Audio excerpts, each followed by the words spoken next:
Good evening বন্ধু বান্ধৱীসকল, কি খবৰ? সকলোৱে ভালে আছেনে? ভালে আছে বুলি ভাবোঁ সকলোৱে, আৰু থেংক ইউ ছ' মাছ মোৰ ভিডিঅ'বোৰ চোৱাৰ বাবে। ধন্যবাদ জনাইছোঁ সকলোকে।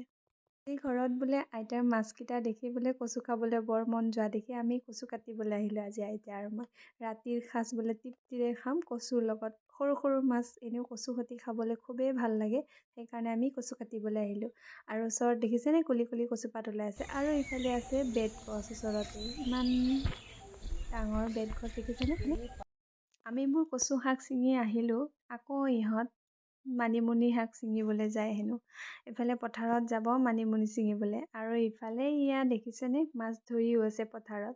মাছ ধৰাবোৰ চাবলৈ বৰ মন আছিল, কিন্তু চাবলৈ নাপালোঁ। আমাৰজনীয়ে নাচায়, তাই যাবলৈ ওলাই থকা দি আমি গুচি আহিলোঁ। চ' ইফালে আকৌ আমাৰ এজনীয়ে ফটো উঠিব বিচাৰিছে দেখিছেনে, আৰু আমাৰ দেহাই তাক অশান্তি কৰি আছে। দেহাজনীয়ে ফটো উঠিবলৈ তাইক দিয়াই নাই শান্তি। ফটো উঠিবোৰ পোষ্ট কেনেকৈ দি আছে দেখিছেনে বাৰু? আৰু আমাৰ যেন দৌৰি দাপৰি ফুৰিছে গৈ পেলাই আমাৰ দেহা আৰু মই। আকৌ পথাৰত গৰু আনিব গৈছে, তাৰ কি হাঁহি চাই চাই গৈছে একে। Bye bye.